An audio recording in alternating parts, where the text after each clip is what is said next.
Oh Gott, meine Stimme ist so im Arsch. 7 Stunden Skype gestern waren doch zu viel. Hallo aus Tokio. Heute mal mit einem wieder etwas positiveren Thema. Apropos positiv, zuallererst, oh mein Gott, 1000 Dank für 1000 Follower auf Twitter. Holy moly. Das ist echt eine riesige Zahl. Da fühlt man sich ja schon fast wie ein Promi. Okay, es ist jetzt nicht Johnny Depp-Style, aber wow, 1000 Dank.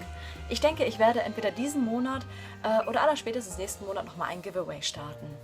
Heute erzähle ich euch ein bisschen was über verheiratet sein mit einem Japaner. Als wäre man irgendwie mit einem Alien verheiratet. Ja, aber es gibt auch ein paar kleine Dinge, die halt doch etwas anders sind, als wäre man mit einem deutschen Mann zusammen, denke ich. Gut, ich war jetzt noch nie mit einem deutschen Mann verheiratet. Ich war nur in einer Beziehung, aber das war jetzt auch nicht viel. Also ich denke halt schon, es gibt kulturell ein paar Gegensätze. Wenn ihr generell nach Videos schaut, die die Thematik haben, Beziehung mit einem Japaner, Relationship, Asian Guy, bla bla bla bla, ich bin mir zu 100% sicher, da wird mindestens einmal erwähnt, dass Zärtlichkeiten in der Öffentlichkeit tabu sind. Ja, es ist wirklich allseits bekannt eigentlich. Dies stimmt auch, also auch das, was ich so bei anderen Pärchen sehe. Händchen halten ist so das Nonplusultra, aber ich habe noch nie sich jemanden großartig küssen sehen in der Öffentlichkeit, das stimmt schon. Ich muss auch ehrlich sagen, das ist mir in Deutschland immer auch echt negativ aufgefallen. Also jetzt auch, wo ich in einer Beziehung bin und verheiratet, würde es mich trotzdem stören, denke ich. Und ich muss auch sagen, ich glaube, wenn ich selbst so in der Öffentlichkeit wäre und mich küsse, mir wäre das auch ein bisschen, glaube ich, unangenehm. Ich fand das in Deutschland halt immer sehr krass, wenn man irgendwelche Leute gesehen hat, die sich halb aufgefressen haben. Das war nicht schön. Klar, so ein kleines Bussi, so tschu, tschu, das ist okay. Das ist ja sehr süß. Aber so dieses, ihr wisst schon, dieses Man-Eating, ja? Also das ist, ich weiß nicht, das finde ich schon ein bisschen. Und hier ist es so, also ich würde sagen, klar, es ist nicht gerne gesehen. Ja, aber ganz ehrlich, also ich habe ab und an auch schon mal mich mit meinem Mann in der Öffentlichkeit geküsst. Also so mega tabu und so mega schlimm ist es nicht. Ich weiß nur bei meinem ersten Treffen damals, auch mit ihm, und wo wir uns dann das erste Mal geküsst haben, da waren schon Leute am Nebentisch, auch die gesagt haben, oh mein Gott, er küsst eine Ausländerin. Aber an sich sonst ist es, meine Güte. Und eigentlich, wenn das so bei uns passiert, dann ist er schon ein bisschen angetrunken, manchmal vielleicht, so, wenn wir in einem Izakaya waren oder so, und dann ganz ehrlich, es ist eh spät abends und dann sind eh nicht mehr so viele Leute auf der Straße. Zumindest bei uns so in der Ecke hier. Das ist, ja, meine Güte, es ist jetzt nicht verwerflich. Deswegen würde ich sagen, es ist jetzt kein komplettes Tabu. Also so würde ich es eigentlich nicht einstufen. Und ich würde auch sagen, ach Gott, meine Güte, also Japaner sind jetzt auch nicht so mega zurückhaltend. Ich habe es auch zum Beispiel manchmal teilweise mit meinem Mann, dass er mir einfach mal einen Klaps auf den Arsch gibt in der Öffentlichkeit. Also das ist... Es ist jetzt nicht, dass man dann gleich sagt, oh mein Gott, nein, er hat es getan, er kommt ins Gefängnis, Sekuhara. Also das ist es jetzt nicht. Deswegen, also Gesundheit da draußen. Wow. Kann er eh nicht verstehen. Was mir auch aufgefallen ist, Japaner sind wirklich super reinlich. Ich finde das eigentlich auch sehr angenehm. Und ich muss auch sagen, vor allem in so Onsen-Gegenden, ich glaube, das sind die Menschen mit der weichsten Haut auf der ganzen Erde. Das ist Wahnsinn. Mein Mann badet zum Beispiel wirklich jeden Tag. Wirklich ohne Ausnahme jeden Tag.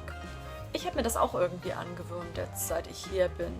Normalerweise war es bei mir in Deutschland eigentlich jeden zweiten Tag, aber seit ich hier bin, dusche ich wirklich auch jeden Tag. Ich habe mir das echt ein bisschen abgeguckt von ihm. Wobei gut, im Sommer hier wiederum, da kann man nicht oft genug duschen. Da kann man eigentlich theoretisch gleich in der Dusche schlafen, weil es ist einfach zu heiß. Also, schlimm. Und dann gibt es zum Beispiel noch so sehr, sagen wir, simple Dinge, wie zum Beispiel, wenn wir irgendwo hingehen. Ist es immer in der Regel so, dass, wenn wir an der Straße vorbeigehen, ich immer an der Wandseite entlang laufe und er immer so ziemlich auf mich, aufpasst, dass mir nichts passiert, obwohl, was soll schon passieren an der Straße? Es ist, echt schon sehr süß. Eigentlich ist es ja so, dass japanische Familien ja immer sehr, zusammengewachsen sind, wirklich sehr familiär sind. Bei uns ist es allerdings so, dass die Eltern ein wenig mehr außerhalb wohnen und wir uns nicht so oft sehen. Allerdings habe ich seine Mutter jetzt zum Beispiel vor ein paar Tagen das erste Mal alleine getroffen Und oh mein Gott, die Frau ist so ein Herzchen.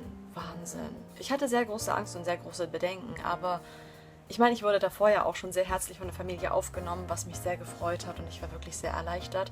Aber es ist ja immer noch eine andere Sache dann, wenn man sie dann unabhängig vom Ehemann dann auch nochmal trifft. Und wie gesagt, die Mutter und die Tante habe ich getroffen und sie waren wirklich super süß. Und die Mutter hat mir sogar Schuhe gekauft. Das war so niedlich. An sich verläuft es sonst generell wirklich sehr japanisch, also auch was das Geld anbelangt. Wir haben uns darauf geeinigt, dass ich das Geld verwalte und er, ja, bringt es quasi nach Hause. Er behält quasi so sein Taschengeld auf seinem Konto, schickt mir dann den Rest und ich verwalte dann den Rest. Also für mich fällt davon ab auch Taschengeld an mich, einen bestimmten Betrag, den wir für Nahrungsmittel ausgeben wollen im Monat, einen Großteil, den wir ansparen und ja, halt sowas wie Gas, Wasser, Miete, was dann halt auch noch abkommt davon. Zur Übersicht benutze ich dieses Buch, ein Haushaltsbuch, in dem man alles chronologisch reinschreiben kann, tabellarisch, was man so ausgibt am Tag. Es ist wirklich in alles gegliedert, also hier sieht man zum Beispiel alles für Nahrungsmittel, Verkehrstickets oder allgemein irgendwelche Beauty-Produkte, die man kauft oder allgemein. Es ist ja ziemlich hilfreich, es ist ein echt gutes Buch. Dann gibt es noch eine Sache, wenn man mit einem Japaner verheiratet ist, und zwar behält man seinen Familiennamen vorerst. Sprich, ich habe immer noch meinen sehr außergewöhnlichen alten Namen. Das würde ich auch sehr gerne ändern.